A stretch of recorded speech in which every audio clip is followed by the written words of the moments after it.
This Good Morning Northwest Morning Sprint is brought to you by Bill's Heating and Air Conditioning.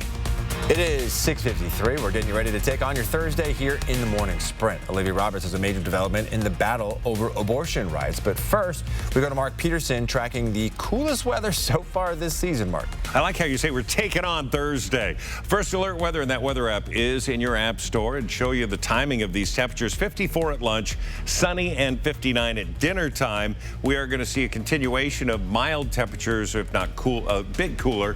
59 Deer Park, Colville 59, Moses Lake 61. The planning forecast, it's got some big changes coming.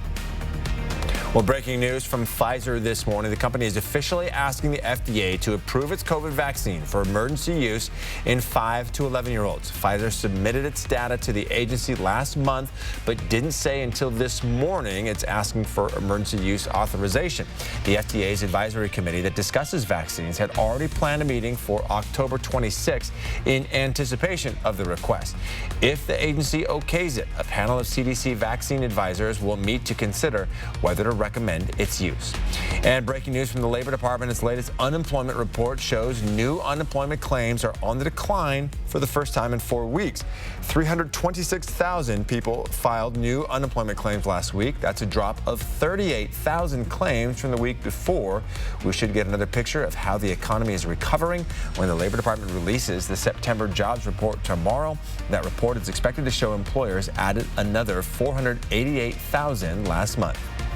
Well, this morning, the most restrictive abortion law in the country is now on hold. A federal judge ruled in favor of the Biden administration, blocking enforcement of the new Texas abortion law. In a 113-page ruling, Judge Robert Pittman writes, this court will not sanction one more day of this offensive deprivation of such an important right. His order blocks any officer of the state, including state court judges and court clerks, from enforcing the ban. The law in Texas allowed private citizens to sue anyone for helping a woman access an abortion if she's further along than 6 weeks pregnant. The state has already appealed the ruling, meaning the law could end up before the Supreme Court again. Starting next school year, some Spokane public school students will go to a different school. Boundary changes are forcing this, and some students are impacted more than others. 32% of SPS students will go to a new school next year. For the 2023-2024 school year, the district is expecting a 113% capacity when students cross over from a school in North Spokane to a school south of them.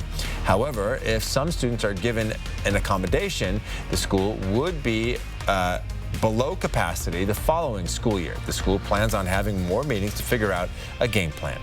Idaho Governor Brad Little has already overturned the Lieutenant Governor's executive order on vaccine passports and mandatory testing. Lieutenant Governor Janice McGeehan is running to take Little's job and only had the power to issue the order because the governor was in Texas addressing border security concerns. Well, it's that time of year when sunny days at Silverwood become haunted nights at Scarywood. The friendly theme park that usually opens at 11 a.m. now comes to life as the sun's going down. 5 haunted attractions and scare zones scattered throughout the park. Scarywood is back and scarier than ever. Last Thursday kicked off the first weekend of Scarywood in more than a year. And there's about a week's time to transform fun into fright.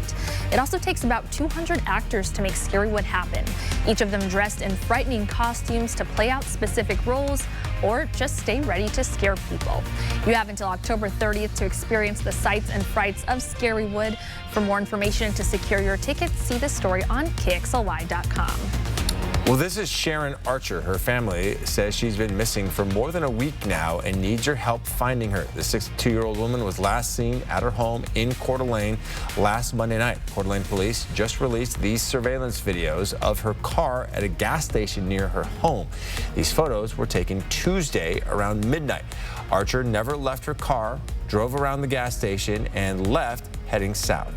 This is another missing person that police need your help finding. 17-year-old Cassie Ross of Pullman was last seen near Lost Trail Drive around midnight, and police believe she may be headed toward Cul-de-sac, Idaho.